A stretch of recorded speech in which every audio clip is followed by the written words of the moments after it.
welcome to Slayerfest 98. I'm your host, Ian Carlos Crawford, and here joining me for the 25th anniversary of Prophecy Girl, I have a very special guest. He is author of Into Every Generation, A Slayer is Born.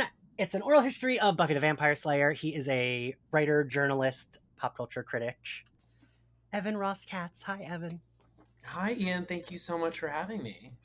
This is the first time I'm doing an episode just me and another person, but I felt like the two of us have a lot of big Buffy opinions. I mean, we mostly agree on them, but we do have a lot to discuss. First, I want to ask, tell me everything about Sarah Michelle Gellar. It's funny. My relationship, I mean, obviously with her has grown, but also like my relationship to her has changed in that, like, it's an unusual position to become friends with someone that you grew up idolizing.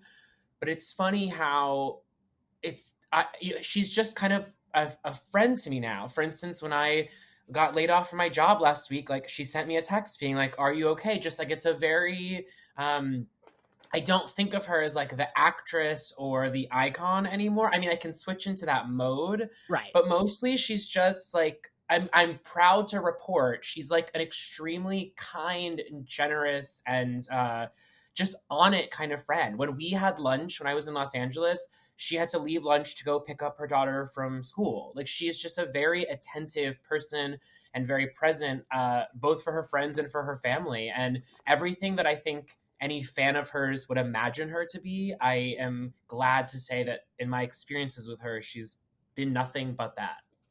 That's so nice to hear, right? Like, I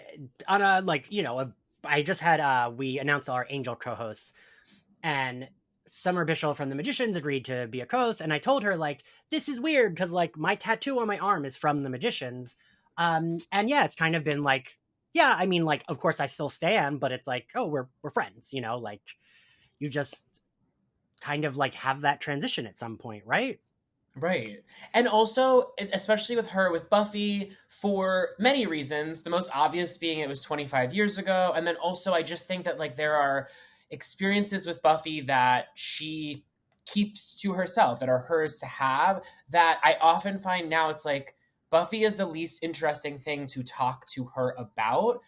She admits this, and I write about this in the book, but, like, she doesn't remember much of the experience on the show. And luckily, when I was writing the book, it was timed just serendipitously where she was doing a rewatch with her kids during quarantine. So her memory was a little sharper.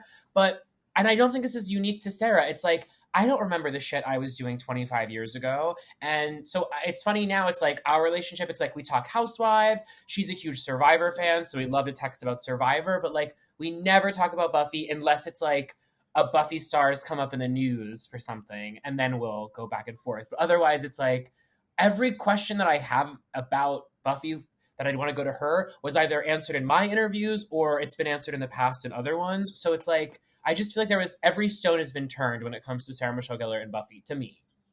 I mean, yeah, that I try when I interview, like, anyone from the shows, I try to make it like a little about Buffy, and then, like, ask them what they're reading, ask them what they've been watching and shit like that. And I mean, you interview even, like, way more celebrities than I do, and I feel like that's important to know when you're interviewing people, right? That you have to be able to, like, also be normal, right? Like, and bring up just, like, everyday shit, because people don't always want to talk about the thing they did 100 years ago. And that's true. I've noticed with a lot of them about the memory. Like, I remember I asked Kali Rocha, who played Halfrek, I asked her about, I was like, oh, did you ever see the finale? And she was like, oh, I love the musical. And I was like, oh, no, that's not the finale. Like, and it was a job to them. So I would have several instances like that during interviews where, like, they would be referencing the wrong thing, and I had to sort of make the decision in real time whether to correct them.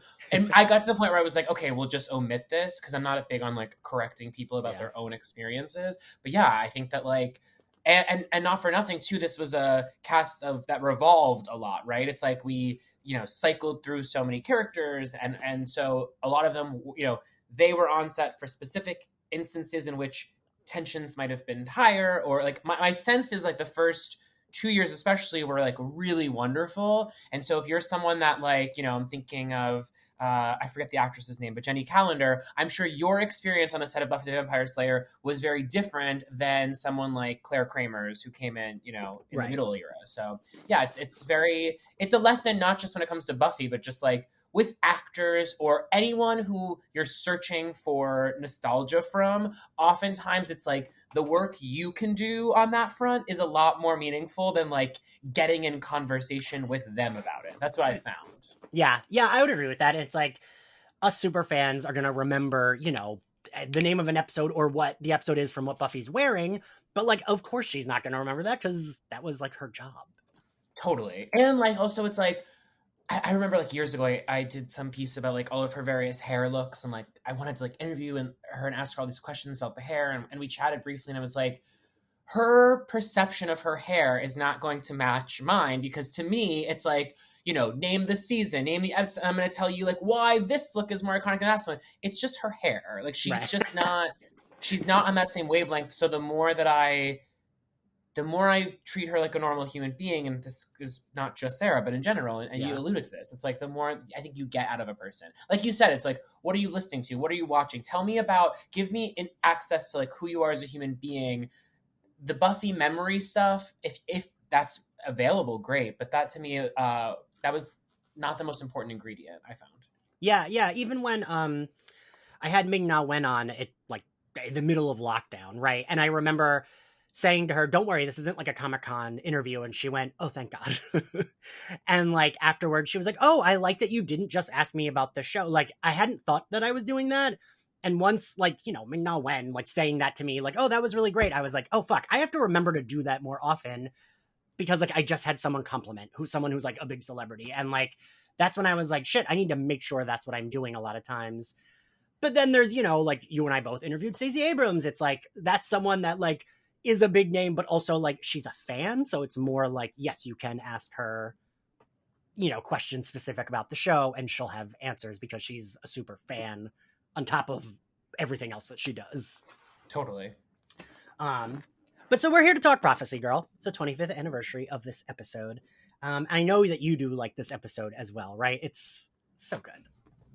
Yeah, I feel like outside of maybe Angel, the episode Angel, this is the first episode that I really feel like is Buffy at its like finding its groove, like full tilt. I think there's something about that slow-mo shot of her killing the vampires in the beginning that sort of establishes the fact that this is not going to be a normal episode, and something that we see in seasons to come, which is that like Joss steps up his game for a finale.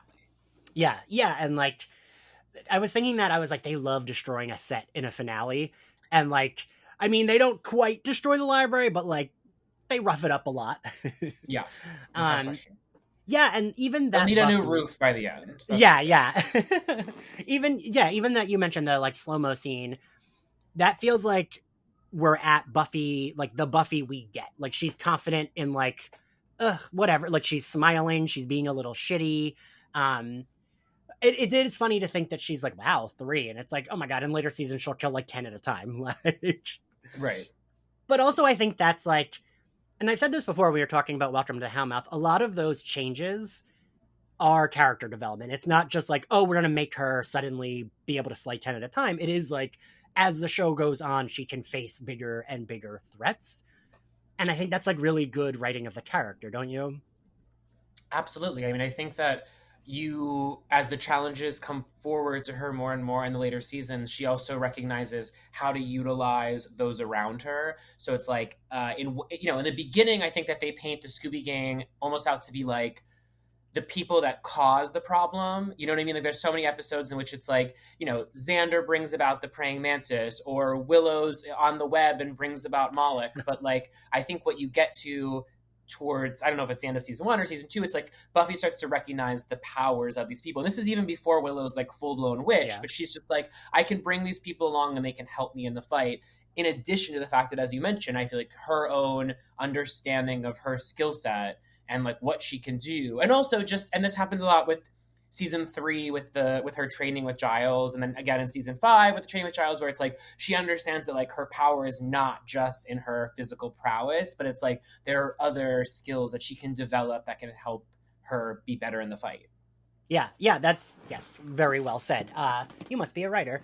Um, but like, yeah, and even Cordelia here, I feel like we had invisible, out of sight, out of mind, out of sight. I always call it Invisible Girl, but that's not the name of the episode. I did like a little TikTok for that, and my editor literally had to say, "Ian, it's not actually called Invisible Girl," and I was like, "Shit, you're right, it's not. Why do I call it that?"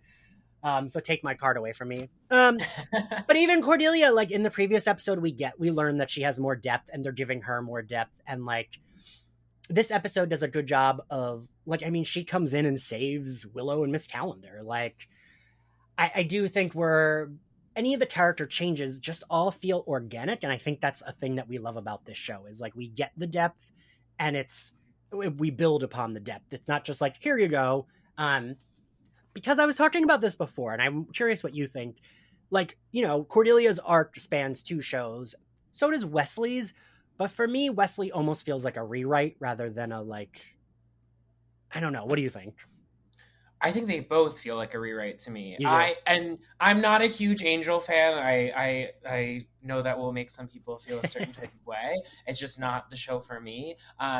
But I feel like the Cordelia of Buffy is present in the pilot episode of Angel. But there's and you could argue, well, the character grew up and so she changes, but they both felt like very intentional rewrites. But what I like about the Cordelia moment here, the one that you referenced, and sort of where they go from here, is there are so many limitations to the Cordelia that's presented in season one by way of like places to go, right? Mm. So like frenemies a hard sort of it's difficult to waffle between because I feel like on television it often more goes to enemy and then you kind of wonder, well, then why would they be friends? And what's great about this moment that you just spoke of and then what we see in season two is like they create tethers for Cordelia to the Scooby Gang, and there are consequences that come forward in seasons two and seasons three by way of like her popularity suffering as a result of her true self coming out, which is the fact that she's actually like a very sweet and kind and all of the antithesis of who many people believe her to be. So I really appreciate the fact that though it took us 12 episodes, although I don't, is she in every episode in season one? I feel like she's not in one of them. But anyway, although she's kind of this mode in season one, I like the fact that we like went places with Cordelia quickly and it was established here that like they were going to take that character for like on a ride. Yeah, and I like that we established that if they need help, Cordelia will like step it up, right? Because like you said in the beginning, she doesn't feel like a character that would step up and be like, okay, yeah, I'll help you. But like in this, and I always think of like the moment in Helpless when like she's being jokey and then she realizes that Buffy's like actually upset, and is like, okay, yeah, I'll drive you home, of course. Like, And I feel like that's a huge credit to the writers here, which is that like I think that Cordelia was conceived very flatly. Actually, no, it's a testament to charisma as well. yeah, But it's like a combination of the writers and charisma, which is that like this seemingly one note character was really given a remarkable amount of depth, especially into season three. I don't know. I feel like I'm just always going to be bitter that she didn't stay around on Buffy. That's like always going to be my fight. um, I mean, I do understand. Like, it's funny. I had to get mostly new co-hosts for Angel because so many of my co-hosts for Buffy didn't watch all of Angel. Um, but I do like. I just love her on Angel so much. And once they realized that they needed to use her more, the show gets to shine more. But yeah, I'm always bitter that she did not get to stick around for all of that. But that's another podcast. So we get the earthquake. God, we're only at the beginning. We get the earthquake, which is like a sign of the apocalypse. Um, and I like that we continue with that. Like anytime there's an earthquake, that's like a bad sign. Right. So we get the earthquake, and Giles is reading something from the codex, but we wait on the reveal. Then we get the Master, who is a big drama queen. I love, like, for me, when he's like, glory, blah, and then he's like, what do you think, 2.5? Like, he's such a, like monster queen. I love it. I love, like, that about him. I love the Master. I wish we would have gotten more of the Master because outside of this being a short season, he's not featured in every episode. So it's like you get especially shortchanged on him. And because he was underground, he doesn't get to come face to face with anyone outside of his minions. And so I thought there could have been. I mean, on the one hand, I like the fact that he only has this one encounter with Buffy, but I do think like if I were doing the rewrite on season one, God forbid, I do think there's a world in which it's like he comes above ground and they get a few episodes of like a cat and mouse or some sort of like, it's kind of like how she comes face to face with the mayor a few times before they finally face off. I think it could have used that, especially because Mark Metcalf and Sarah Michelle Gellar had really fun chemistry in their one scene together. But yes, I definitely appreciated the fact that even from Welcome to the Hellmouth, the show understood that it, and this is something that held true with all of the big bads, except for Adam, really, but where they understood like the big bads were not just going to represent evil. They were going to have their own wants and needs, and some of them funny and some of them sad. And with Glory, it's like she cares about her Prada dress because she wants to look nice. And it's like all of these characteristics, I was going to say endeared you to them in a way, like, and that was kind of the point. Yeah, no, yeah. And like, I think of Marvel, which I'm a huge fan of, but they always have like a villain problem. The villains aren't that like interesting. They're just kind of like a big bad guy. And like, I don't know, like I'd rather take Glory or the Master over that any day, right? Like, totally. I want to enjoy watching the bad guy, even if they're like, because Glory, reasonably, she doesn't really have like, she's super powered and super evil. There's not like a in between there. I don't need like a, oh, they might be good. They could be straight up evil, but like make them fun, Totally, yeah. So we move on and we reintroduce Miss Calendar, which only for this rewatch did I realize, and probably when we recorded for the podcast, who knows, it was so long ago, that Miss Calendar is only in 2 episodes in this first season. Like in my brain, I always remember her being more a part of the Scoobies after her first episode, but it's only 2 episodes she's in. But I like that we introduce like both of her appearances in season 1 instill her as like she's smart and like helpful and like in the know. And I feel like they definitely needed more characters that were like in the know of like the demon world and being able to be like, yes, that's a vampire. I'm not shocked, Yeah, and I honestly, I can't help but wonder like why they didn't explore. I mean, I guess I can understand why because it was a teen show, but it's like you got this like really fully realized like, budding relationship between the two of them. And then outside of Olivia, who kind of just comes and goes a few times without really ever being like mentioned, they never ever again, oh, I guess and then the Joyce moment, but they never ever explore Giles's like not even just romantic life, just like his life. Like, they get into like the Ripper stuff a little bit, but like I just was surprised that being that it was so fruitful the first time around with Jenny and also, Anthony being such a capable actor, I wish that they would have done more, even if it was just like a few dates or something. But yeah, I always think with Olivia, it felt like her character is so weird, right, Evan? Because it's like she's just kind of there. I don't know what the deal is. It's so bizarre. And it was like cool that it was like, yes, we're showing you, yes, Giles fucks. Like, yes, he's like hanging out with this like hot older, like hot, not older because they're probably not that far from our age, but like at the time it was like they were like the older ones. And like, I like the idea of them being like, yes, this is an adult who has like a relationship with this woman and they're like casual. Like that's interesting. But then she just is in 3 episodes and never talked about it again. Right. It's like I could have dealt with like, okay, she comes once a season and her and Giles have like crazy sex and she happens to witness some crazy thing that is just going on. Like I think that could have been a fun conceit of like, oh, it's the Olivia episode. She's in town. She's going to witness something crazy. But instead, we get this sort of, it just feels like they never threaded the needle on Olivia, but I'd rather have her than not have her, but justice for Olivia. Yeah. And Buffy was usually better at that, right? Than like just having like, normally it's like they would address like, oh, the character died or the character, like they would like say something like as to why that character isn't there. It's very weird. But so we move on to, God, where are we in my notes? We have the Scoobies leaving class. Xander is shooing Willow away. He wants to tell Buffy his feelings. Evan, I need to know how do you feel about this scene? Which one? The one with Xander and Willow, or the one with Xander and Buffy when he's like in the classroom? Yeah, when they're outside on the campus and he's like telling her how he feels. Got it, got it. I was jumping ahead to when he's in the classroom and Willow comes in and okay, yes. I really do like this scene actually, and and again talk about things that like I'm glad they explored, but I'm glad they put a lid on.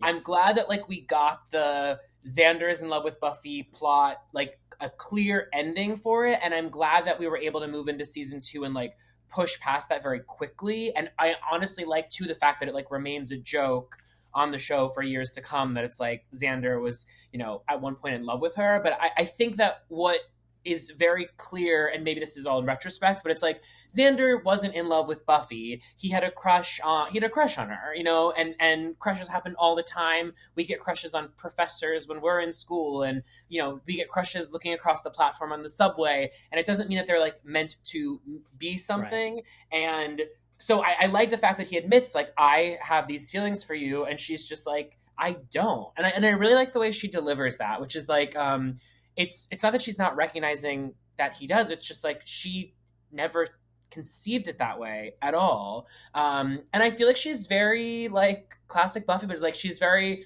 respectful but like stern, which is that Yes. like I feel how I feel. I had no idea you felt this way, but nothing's happening. Nothing's gonna happen. Yeah, and even like when he's being a dick and he's like, I guess you got to be undead, blah blah blah, and she's like, that's really harsh, and she's That's like really harsh. still calm but stern, and And like, it is really harsh. yeah, yeah. I mean, like that's the thing. It's like especially watching this, I'm like, God, he's such a dick about it. Like he can't even be like, all right, I'm upset, I want to leave. Like, okay, that's fine, but like he's got to like get in some jabs, and it's like, but this is what we love about Buffy, right? Because you're right, she does the way she delivers it. And also, it's like, I get he's a 16-year-old boy who just confessed to a friend that he's got feelings that are more than friendly, and it didn't go well. And so I find his reaction to be very authentic in the sense of like he's pouting like a little baby, and that makes sense. That is my like, and not that I do it all the time, but that's my defense of early season Xander, that it tracks, right? For like a boy that like straight boy that age, that like does kind of track the like shitty way he reacts to things. Right. Because he is supposed, like you said, he's supposed to be like 16 and then 17, and like I wasn't the nicest teenager either. Which is funny too to think about the fact that, in season 6 with the whole, the wedding that was not, he's what? He would have been 22 Yeah. or something. So it's so funny. And this is the funny thing about like Buffy, is that like by season 7, they feel like they're 40. Um and I don't know like when that happens, but it's just funny to think about the fact that like they're still kids at the end of the show, but they like, I don't know if it's because of Buffy taking on the maternal role with Dawn or what have you, but like they feel like full-fledged adults. So it's funny going back to season 1 and being like, oh yeah, they're 16. Yeah, and like, right, you forget that because it's not that anyone looks old on the show, but they don't look like 19. And Right. like, so it does feel like, oh, these are 30-year-olds. Yeah, of course he's getting married. But when you think about it, yeah, like, oh, a 22-year-old? Like, okay, that makes sense that he might get cold feet and chicken out. Um, yeah, and like Angel does that too with Cordelia. Like, we've been going through season 1, and there's an episode where they go to like a club slash bar, and it's like she's not even 21 yet in season 1 of Angel. She would be 18, maybe 19. But they definitely try to mature them up. And I'm not sure if it's just like a victim of the writing, because like the writing was a little bit more mature and adult for these characters. And I use victim, but I don't mean like it was bad writing. I just mean like they always wrote them pretty mature and like gave them such nuance, and we're so used to like teens not having a lot of that, or if it was like a conscious choice. I always like wonder about that, because even though they're like freshmen in college in season 4, it doesn't, they feel older already, right? Yeah. Yeah, without question. And then especially by season 5, it's like they're getting ready to go into like an old age home. And I do think you might be right about the like Buffy taking on the role with Dawn. That does immediately make her feel like she's the mom, and so like you just think older. Because like, yeah, in season 7 when they're like joking like, oh, like she's old, it's like, no, she is 21, maybe 22. Like, Right. um, but so we get that scene. I I mean, I have so many notes here that are just like Sarah's delivery here is so good, but just I feel like this episode they really gave her a lot to work with. Um, so we get all of that. We get Cordelia with her new man. Um, we see that they're like cute together, and then like we just basically get that for so he could be a character that dies. Because they do reference that in season 2 when she talks about her trauma. She's like, no one's talking about my trauma. I got over it, and is like looking at and like Giles like pats her on the shoulder. So I like that we like do go back to that. We get And her that's saying, real. right? Yeah, it is. Like, this would be fucking traumatic, especially for a 16-year-old. Like, um, And not for nothing, and the timing of this conversation is not I lost know. on me, but the idea of having to then go back to that school every day where you walked in on your then boyfriend and his friends, who are ostensibly your friends to some Right. level, all brutally murdered. That's, yeah, it's like, get Cordelia some grief counseling. Get Right. Willow Yeah. some grief counseling. Get Yes. the school some grief counseling. They should have had like Sunnydale High needed like 10 grief counselors on staff at all Yes. times. Um, yeah, we get this cute moment of like her saying like, Willow, I love your outfit, and she's like, no, you don't. What do you want? Like, I love that, and I kind of like the little bit of like budding friendship we get with the two of them. That does Yes. kind of like carry on, even though Willow kind of doesn't like her. They still like have this Anya and Willow type relationship. Like Willow's the one that's calling Cordelia in season 2 of Angel, and like she's the one that comes to town to tell them about Buffy. So I do like their dynamic. Um, we then cut to Buffy. She enters the bathroom. There's blood coming out of the faucet. She goes to the library to warn Giles. And what does she hear Giles and Angel discussing, Evan? Well, it's not looking so good for Buffy. It's looking like the end of times, specifically for her. I have to say, this is in my top 5 favorite scenes on the show of all time. And one of the only scenes I could get when I asked Sarah for the book if there were any scenes that she could go back and watch and be like, wow, I really nailed that. This was the one that she referenced, which makes a lot of sense. Yeah. It's such a good scene for so many reasons, many of which are the writing, many of which are the acting. But I just feel like, and this is something that I think Sarah Michelle Gellar particularly excels at, which you see here, is that you're able to like move through so many emotions with her, which is like both her dexterity as an actress, but her ability to portray what it's like to be 16. And I feel like the metaphor of the show never comes through more strongly than in this season, because the whole thing is it's like, and they joke about this at times, like her mom is like, oh, it feels like the end of the world. And it's like, no, but it is the end of the world. And you Literally get is. that in this scene, as well as the triangulation of two men who love her so much in different ways. And mind you, we're 12 episodes in, and Angel's only been in like what? I think like 5 Yeah. episodes before this, but it all makes sense. And then also like that dynamic between Giles and Angel is so interesting, because it's like they're two men who love the same woman but in different ways, obviously, but like they both have this vested interest in her. Yeah, it's just it's the scene. Right. And I can remember I didn't see season 1 when it aired because I started in season 3, and I remember when I got the DVDs for this, like zooming through it and just being so floored by her performance here. And like I had already been I don't remember when the DVDs came out, but I think it was like season 4 or 5 when season 1 finally came out. And I just remember even then, and like Sarah delivers episode upon episode, but this being like, oh shit, this is so good. And like you said, this is the show, right? This is the metaphor. This is the show. She literally says, I'm 16, I don't want to die. And like And the the way she says it. right, I was gonna say the journey of her emotions of she's fucking furious. She's laughing, then she's furious, and That then she's laugh. just like so like the way she delivers I'm 16 and don't want to die is so defeated, right? She's just like, but I don't want this. And like that's like a kid. That is that like she delivers it like a 16-year-old. And like fuck, she's so good. And like you said, it's important to be like both of these men love her, but Angel almost gets a little bit more defensive, and Giles is just nothing but like I feel terrible, right? Right. And also, it's like they're both much older than her and they're both men. They don't know what it is to be a 16-year-old girl moving through life. And then on top of that, to get this information, which is like, it's called a prophecy for a reason. Like, it will happen. It's not like, oh, you might die, it's you will die. And so I sort of like that juxtaposition to the idea of like, as much as like they're both, Angel's a demon, Giles is a demon expert, neither of them can understand what she's going through, despite the fact that they know and understand so much of her that no one else can. This is one of those things that even they cannot connect with her on, and it isolates her in such a way which is explored later on in the show, like the isolation of being a slayer, being the chosen one. And I feel like it comes through especially in this scene.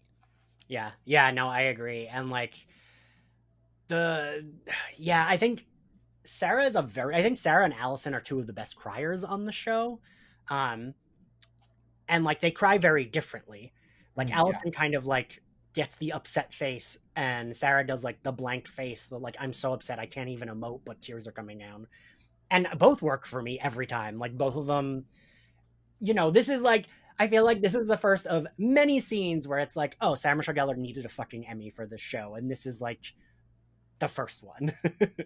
Yeah, it's troubling that that did not happen. But yes, I concur. I love a SMG cry. I do not love an SMG laugh. I feel like that's the one thing she's does not excel at. But crying is definitely she's got many tools in her toolbox, and that is a particularly forceful tool. Yeah, I would co-sign that. Yes. There's like that season 5 moment.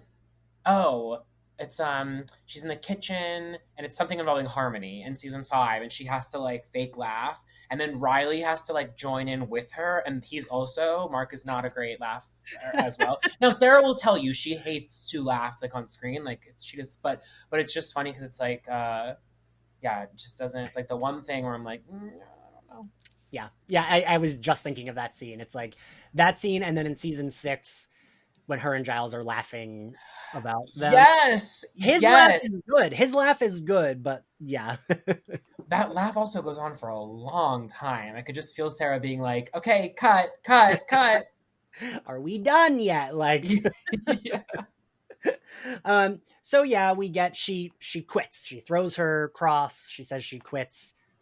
Both of them are kind of like, unfortunately, that's not how that works. And she's like, that's it. You do it. I'm quitting.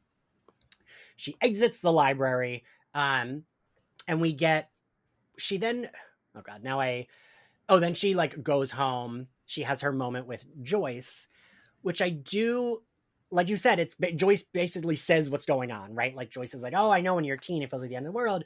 Oh, like, is it written somewhere you can't go to the dance? Do whatever you want. Like I feel like me describing it sounds ham-fisted, but like, right, it's not in watching it. It like is like, yeah. I thought you were gonna be like, no, Ian, it is ham-fisted. No, I definitely. I mean, the more Joyce, the better, is what I say.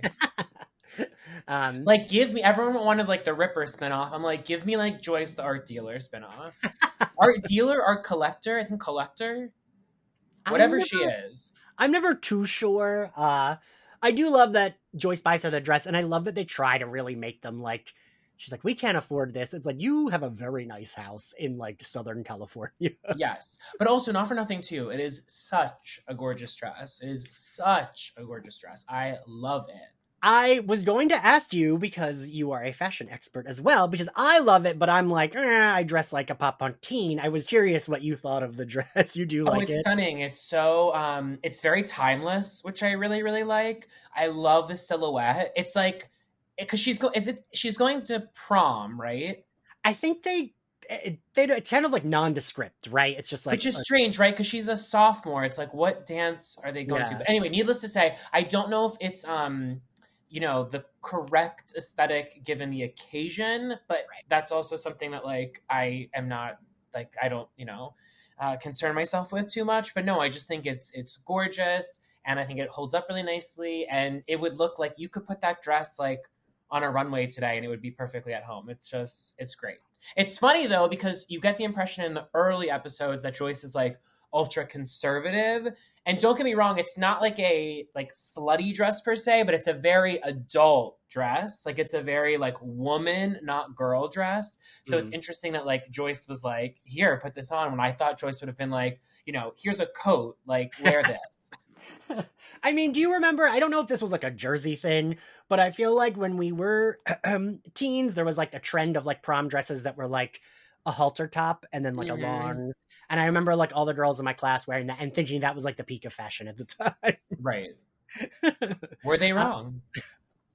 but yeah, no, I love this dress. I have always loved it, and the imagery that we get, like every image of her in that with the leather coat and the fucking like bow and arrow, I think is just like super iconic. Um, and like aside from the red pants and black top, I would say this is like one of the other like outfits people think of when they think of Buffy, right? Yes. Especially like her in the tunnel holding the crossbow with like her outfit on. I feel like that's like a very So good. And then we got her re-wearing it, I think, for the 23rd anniversary, which I love. And was that and I really think the it looks dress? really great with the black leather coat as well. Yes, I love the black leather jacket on it. I wasn't sure if that was a Ian is whatever hot topic-y part of me. But was it really that dress that Sarah put on? I was That's a trying to good compare them question. and I was like, Well, I'm not sure. she said it was in the caption, right? Yeah. I don't know the answer to that. Huh.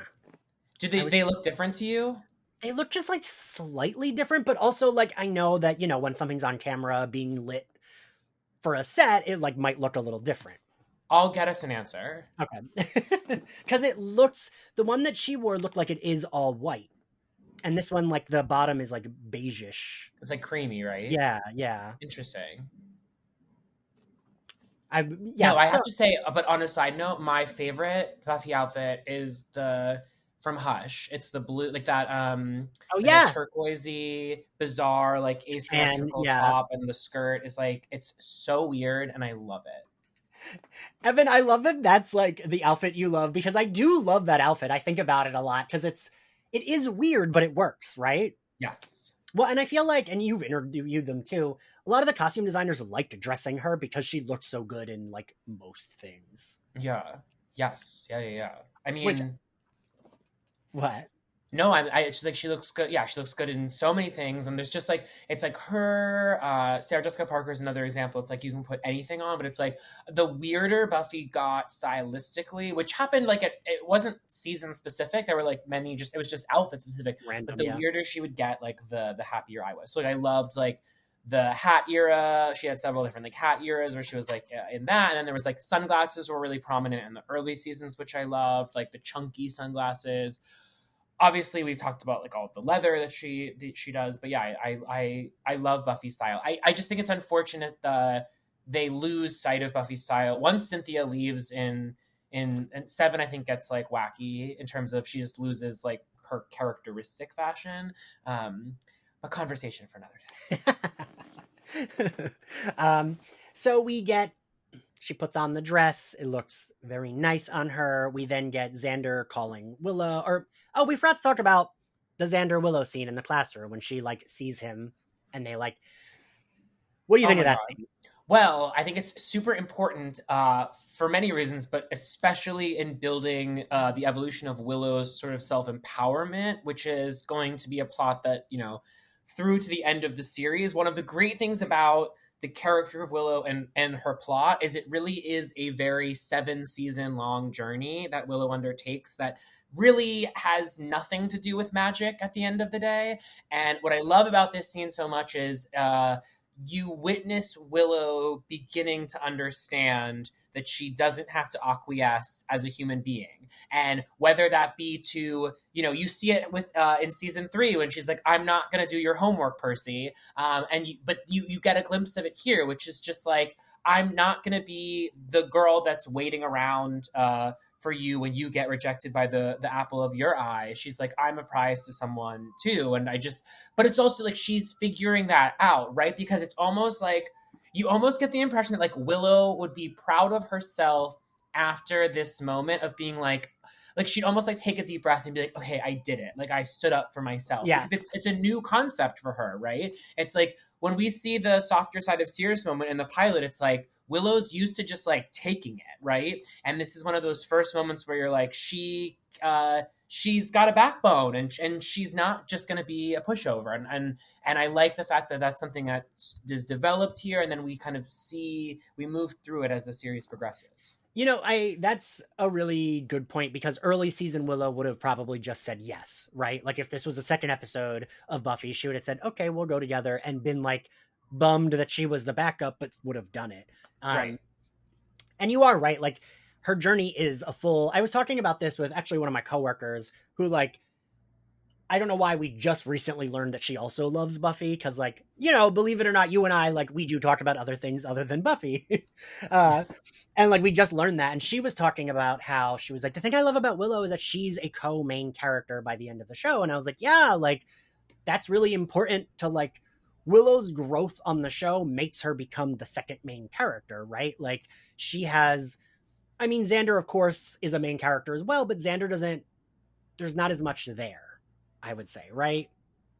Yeah, I mean, Xander just doesn't have as much character development in the same Yeah. sense that Willow does. And also just Willow's like, there's so many journeys that Willow's on. I mean, even just thinking about the journey of her sexuality, which is that like discovering and coming into her sexuality, and then finding your first love, and then losing that love, and then what is a second love? It's like there's just so much there. Whereas with Xander, it's a little bit more linear as far as like falls in love with Demon for weird reasons that are never quite explained, has a commitment issue.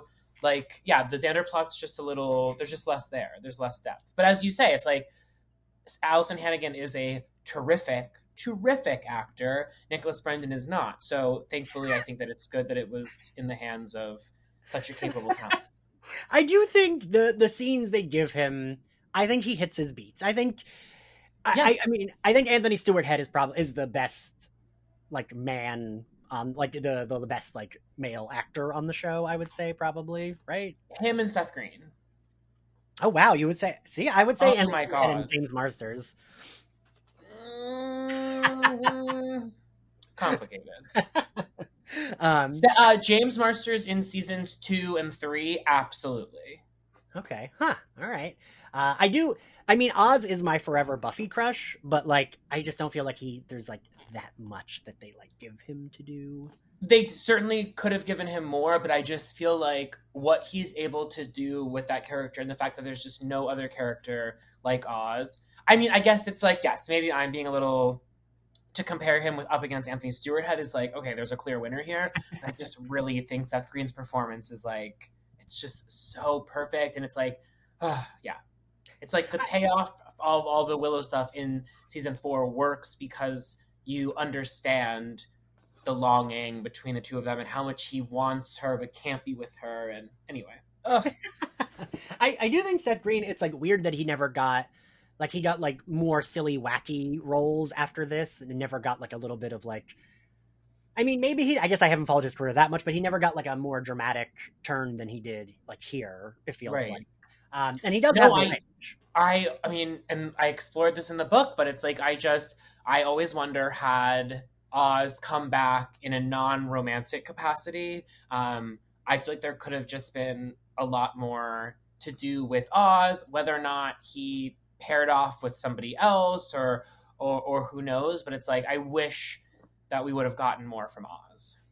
And, I guess it is a good point that, like, Oz is so far removed from Seth Green. And so, like, that is, like, a credit to his acting, that, like, he plays this, like, the calm, straight, cool, whatever, and, like, Seth Green is more, like, wacky hyper guy. Totally. Okay, but then we do get the scene of Willow and Cordelia, which I was wondering, what's the timeline here? Because, like, Willow and Cordelia are, like, at school going to meet, her boyfriend and the friends, and Buffy is at home trying on her dress, and I was like, but it's completely daytime. But, like, whatever. We get God, I'm like looking at my notes. I do. So Miss Calendar and Giles are doing research together also. And I do like the moment of, and her delivery here is pretty good when she's like, the only thing she's having trouble with is that Buffy's a Slayer because she's so tiny. Makes sense. And Makes a like, lot of sense. it does, it does. And so then we get, it's like Buffy kind of gets her confidence here, right? Or is like embracing the prophecy.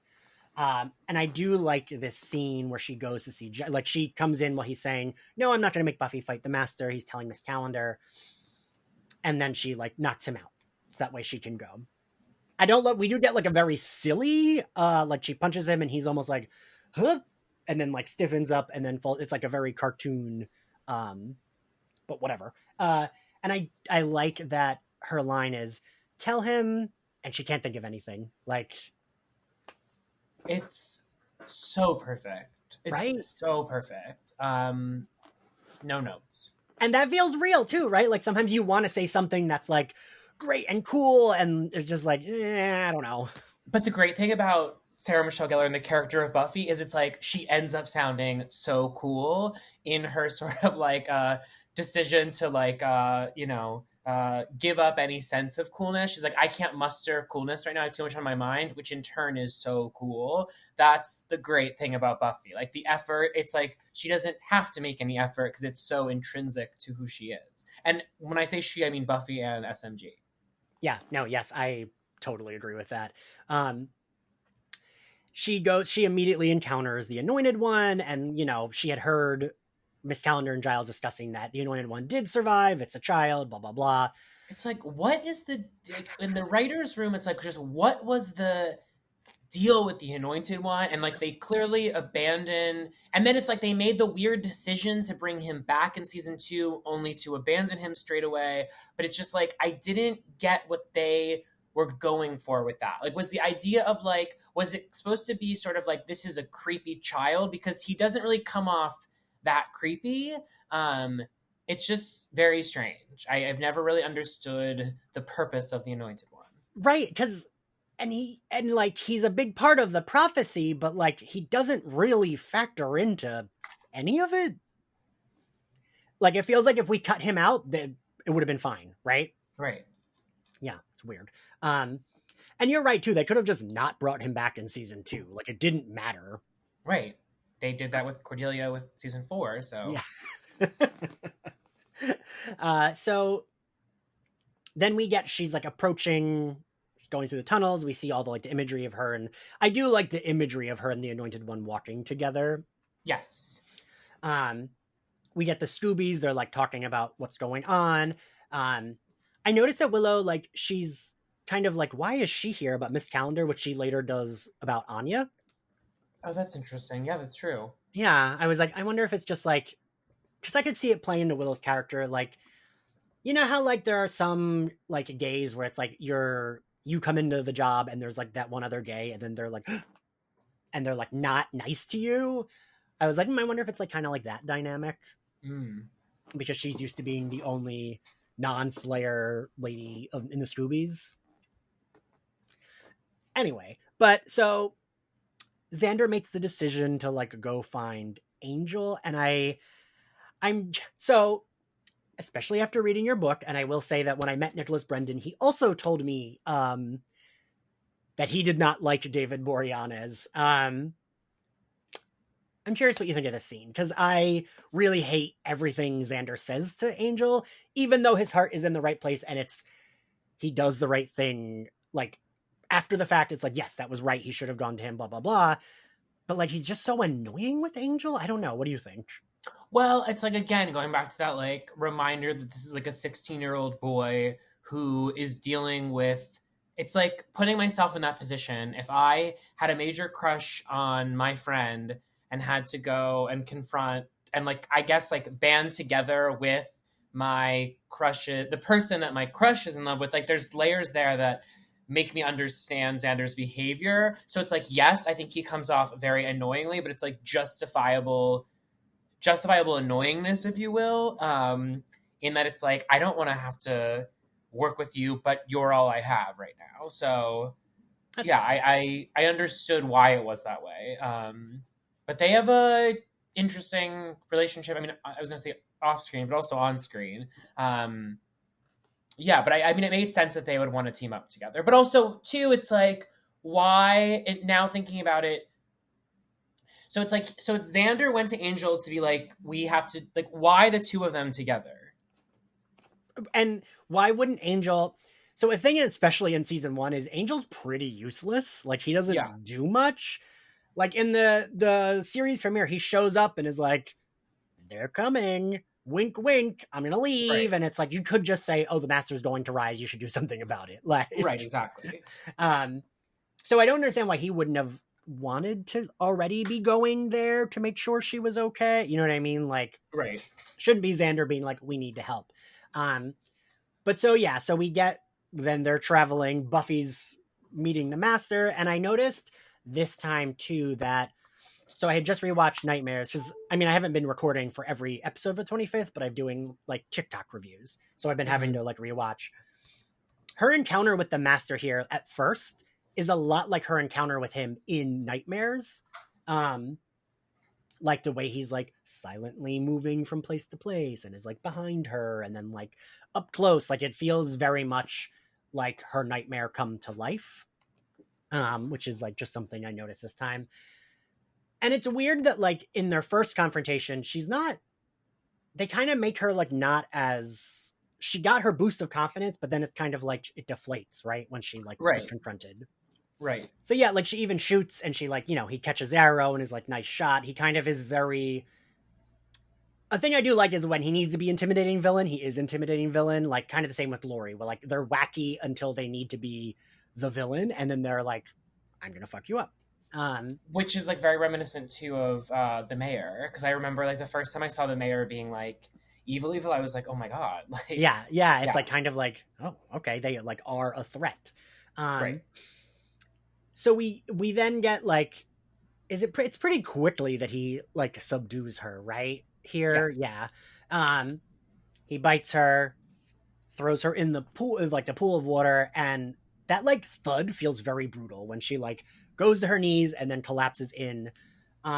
And a thing I was thinking about with this finale, including Willow and Cordelia walking into like their bloodied classmates, it feels like this is kind of the last of like horror movie-esque violence that we get on the show. hmm, Because even in like season 7, it's a big deal when Buffy loses to the Turok Han and she has like, some blood on her like chin and then a bruise on her forehead, because we really hadn't seen her like bloodied up for a long yeah, time. yeah. I mean, the best example I can think of outside of that one is Sunday in the season 4 premiere. But even then, she wasn't like. I mean, that was just her arm, really, and Right. then the scar on her head, the one that she had when she taped MTV's Fanatic, because I always remember that scar from Fanatic. I love that you remember that. Yeah, because she did like a whole round of MTV press with the fake scar. um, so the master tells her he likes her dress, which is the same thing Willow told her. I love that little through line. He Yes, escapes. yes, Um, and then Xander and Angel come upon her, and we've been talking about this in our Angel coverage too. They really, and I don't care. I don't know how you feel. I don't care. They play so fast and loose with vampire stuff, right? Because it's like he's like, "Oh, I don't have any breath," but literally next season, Spike is smoking a cigarette, like, right, right. and And there's how a lot like, of times in season, I think it's 4 or 5, when like Spike is clearly like in direct sunlight inside, especially when they're at Giles's house in the daytime, where it's like in the beginning they do like the whole he comes out with the tarp. So yes, they're very fast and loose. I would say, and I write about this extensively in the book, and I know many Buffy people have spoken and written about this, but it's just like I'll never understand the fact that she's dead, but she can be given CPR and come back. So it's like she's not dead. She might have been passed out. So it's just a little confusing to me, how this all worked, because I she was wasn't like mystically brought back. She just was given CPR. I was specifically going to ask because I laughed out loud in your book. I think you put that in the parentheses of like, that's not how that works, but that's a conversation for another time. Like, it really is like, that doesn't quite make sense. Right. It's always really confused me, because the solution could have been so simple, where it's like they have some sort of spell, or they discover an amulet, or there's something that brings her back, or blah blah blah. But it's like, oh no, just give her CPR.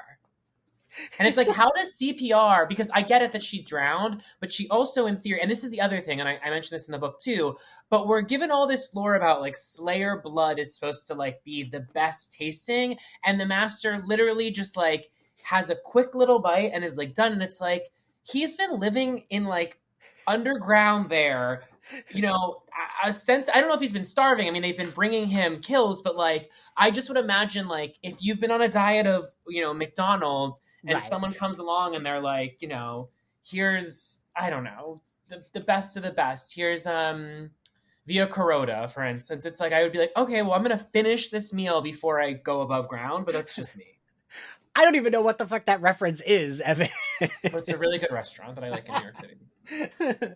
But yes, no, it is like, shouldn't he finish eating? I mean, we're happy he did not, but it is like, he probably should have like drained her the way they would any Right. other victim. But yeah, um, but I do love like, so we get that's going on while like Miss Calendar and Willow are finding out the vampires aren't going to their dance. It's they're coming to the library. Cordelia drives through the same wall the mayor burst through because So they good. love destroying a set.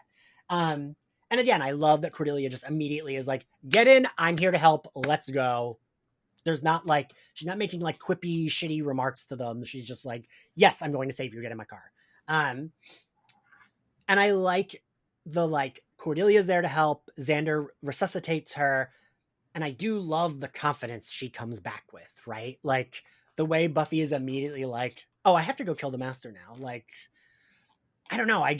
That like all the other stuff aside, even like I don't know that it would ever work in a later season, them playing the theme song while she's like getting her confidence back, but it Love. works, right? Yeah, exactly. It's like so bizarre. It's such a bizarre choice.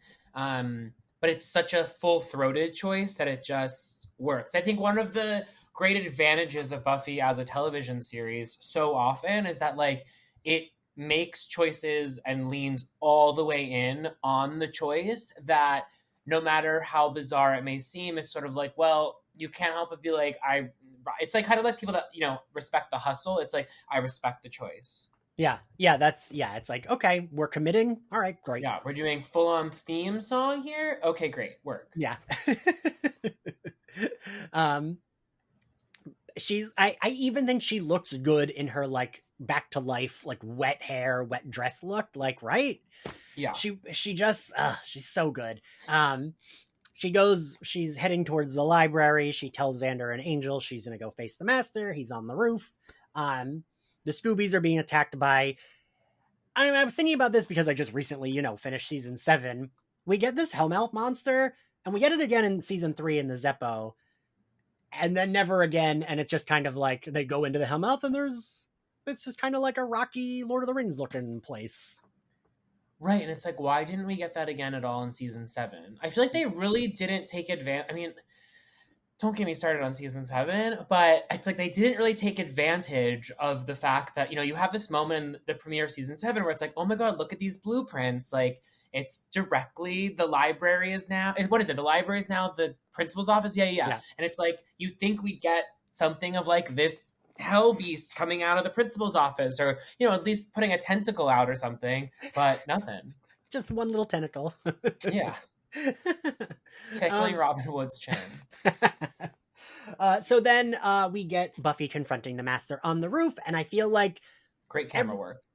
right, everything about all the stuff on the roof is so iconic. All of her, every line she delivers to him, the like, I may be dead, but I'm still pretty, which is more than I can say for you. I failed the written, you have fruit punch mouth. All of them are like fucking iconic lines, right? And like lines that like not even just like fans like you and I remember, but I feel like a casual Buffy fan remembers like those lines, right? Yeah, you want this scene to be like 10 times as long. I want like the August Osage County cut of this scene because it just really feels like it's so fun, and she has a completely different energy, the likes of which we've never seen before from the character. And it's exciting as the viewer because it's like you, as the viewer, are sure of the fact that she will win. Yes, right. because she's short. And that's like, that's the thing I fucking love about this show. And like, I mean, my mother, who is 76, always like will still talk about Buffy, and that's like her favorite thing about it is that like, oh, we get like this woman who is confident she will beat this bad guy. Um, and that's like enjoyable to watch, right? Like it's Totally. enjoyable, like you feel her confidence, you watch her like, not she's not just like talking shit, she's like backing it up. She's confident for a reason because she's gonna win, and she does. And there's no point, even when she does the hypnosis and like he does the hypnosis and brings her in, that's when she like almost pretends, and then she just like says you have fruit punch mouth and says like save the hypnosis crap for Taurus. Like this is peak confident Buffy, and the Buffy that like is the reason we stand, right? Totally. um and then she pretty quickly, throws him through the skylight. He lands on the broken piece of wood, and I always wonder, what do you think if this was like they weren't thinking about it, or it was on purpose that like the master does have a skeleton and no one else ever does? Oh, interesting. I feel like it wasn't a choice, but it became one in the lore. Like I feel like they just in that moment they were like, let's just have there be bones. But then my sense is they were like, well, that in later seasons, like they were like, well, that would be too complicated.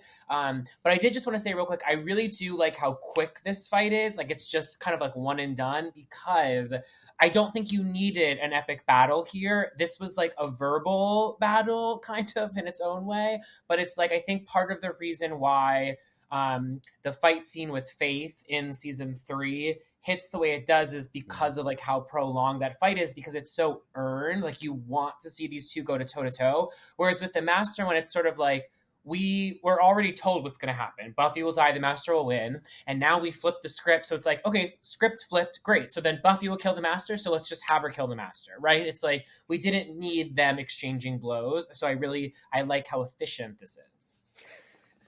You like her efficiency of her killing the bad guy. I like Yes, that. she's got to get to the dance. Like It's true, and you are right. We didn't need it, right? We didn't need it. Like I don't know. We saw the master like kind of like kill her, quote unquote, whatever, and like I don't know. So it's like, and now she's confident. Now she's gonna fucking kill him, and I feel like that also builds on the fact that like the only reason Angelus works is because he's her boyfriend, because now she's like she can kill any vampire, and like we're done with that, right? And it's like it has to be Angelus, Spike, and Drusilla, like a trio, not just like one random bad vampire, because she wouldn't be pressed about that. exactly. And that's what the show does well of building. Like, that's why eventually we get the mayor and his like giant snake form and glory and whatever. And all the to build upon your efficiency comment, it's also like then the episode's over, right? It's like she goes down, they're all like, "Oh, you killed him." Well, and she, I even like that she's still confident, and she like just looks at the skeleton and is like, "Ugh, loser." She's like, we save the world. I say we party. And I do love the last beat of like Angel saying he really likes her dress, and she's like, yeah, yeah, yeah, like So good. so good. And I think like there's definitely a reason, and this is like, if you needed one scene to be like, why do so many like queer folks love Buffy? I feel like this like end 8 minutes is like a really good reason case for why, right? Yeah. Well, especially to this idea of like we just saved the bad guy, let's go party, which is like so quintessentially Buffy, which is that like now that like we've taken care of like the saving the world, we need to appease the teens in us that want to go and have a memorable prom night, even though we're sophomores and blah blah blah. But it's like, but so I just appreciate the fact that it's not like, oh my god, aren't you guys wiped? Like, let's go to bed. It reminds me of like those Sex in the City scenes where like they meet in the diner at night afterwards to sort of like debrief about things. It's like this is the Buffy version of that, which is that like we don't just save the world and then disband. We have to save the world, and then our version of a post-mortem is either going to the bronze or, in this instance, going to the prom. And also, I know I keep going back to this just because like Angel's fresh in my mind because I've been marathoning recordings for it. Literally at the end of Angel episode 2, it like begins with them talking about how they should go out. They like, finish whatever they need to finish. And Angel's like, you know what, let's go out. And Cordelia and Doyle are like, nah, let's go to bed. And I feel like what you just said very much shows the differences between the shows. It's like they're trying to be like, look, no, they're adults, so they're like, gonna go home. And this is like, no, let's fucking go party because like we're teenagers. But I mean, also I feel like that's a very queer thing too, right? Being like, all right, now let's go get drinks. Like, Right. Right. Evan, what is your favorite? I mean, I feel like I know the answers to these. What is your favorite outfit of the episode? I mean, I feel like I can't not say the prom dress, Yeah. but well, yeah, I guess the prom dress. Yeah. I mean, how many outfits are there? There aren't like she's got the school. Yeah, this isn't a very outfit heavy episode. Yeah. And I mean By that default. it's just like her in the leather jacket with the dress is I feel like did you see the movie Ready or Not? Yes, of course. So like I remember one of my regulars recommending it to me just for the sheer fact of she was like, you will love the Buffy vibes that she gives off of her in like her wedding dress with like the guns and like it's very Buffy. And it is, and I feel like I'm trying to think if there's like other things that did it first, but it feels like Buffy kind of like made that like almost blending the two of like a prom dress with like your fighting jacket, like Mm. a look for like heroes. Um, Yeah. what's your favorite scene? The scene in the library with Giles and Angel and Buffy. I Although the rooftop is a close second. I'm same but reverse. The rooftop and then the close second is the scene with Giles, Angel, and Buffy. Um, Evan, and I don't know that I even prepped you for this, so if you don't have an answer, that's totally fine. What do you think Dawn would have been doing in this episode? Oh, that's interesting. I feel like Dawn would have been on the bed watching Buffy get ready for prom, and then Dawn would have wanted to figure out some way in which she could come, and then had to be scolded by Buffy and be like, "This is you're a kid. This is an adult thing." Yeah, she definitely would have been like asking her about like, ooh, do you have a boyfriend? Like, who are you gonna Yeah, meet there? Like, what are you gonna be doing? Um, and I feel like she would have maybe been like, if we had her meet Angel, she would have been asking about Angel, but other than that, she would have been asking about Xander or something. Um, and what grade do you give this episode? is it letter grade? Yeah, I would give it an A. yeah, same. A plus actually. Yeah, I love this episode, and I feel like I know people rag on season one, and I don't think it's bad by any means, but this is like the best and like shows you what the show will be moving forward.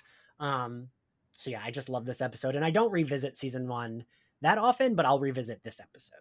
I really like season one. I think it's a You very do? different show. I think the thing about Buffy that I've discovered is it's like there's just when you say Buffy, I almost think of it in the same way I would like the real world, which is like the real world New Orleans is not the same as the real world Hawaii Yeah, because totally different shows but under the same banner. And with Buffy it's like I just like every season has a very different look and feel and hairstyle and where the characters are at and all of these things. And so I think that certainly season one is like not the most memorable season and it's certainly finding its footing and obviously it's shorter than all the rest which I think is going to give it an immediate demerit, but I think on the whole it's like it knew what it wanted to be, the characters are very much established and it lays so much of the groundwork to allow season two to be what it is because it takes care of so much business in season one. yeah, I would agree with that. Yeah. And I think that's an important factor is the characters are pretty fully formed. Like they're there. There's no like complete rewrites of like, oh, we're gonna have it do this or whatever. Because even on Angel, they do that the second episode. Like the first episode, the building they use as like the evil vampires enterprise is then Wolfram and Hart in later episodes. Like it's the same fucking building. And I don't feel like Buffy would have done that. Agreed. All right, Evan. Where can everyone find you? You can find me on Instagram at Evan Ross Katz, and you can check out. I have two podcasts. One, Shut Up Evan, which features interviews with celebrities, and then I have a podcast called Drop Your Buffs, which is Slayer Fest '98, but for Survivor. um, thank you for joining me, Evan, and thank you all for listening. If you like Slayer Fest 98, you can find us on Apple Podcasts, iTunes, Apple Podcast. If you like Slayer Fest 98, you can find us on Apple Podcasts, Spotify, YouTube, anywhere else you get your podcasts. You can find us on social media at SlayerFestX98. You can support us on Patreon. We're going through Harley Quinn Season 2 and What If Season 1. And if you want to follow me, I am at ENXCarlos. And this was our 25th anniversary coverage of Buffy Season 1. Evan, I couldn't have picked a better person to close it out with. Thank you so much. Thank you. And I'll see you all next time. Bye.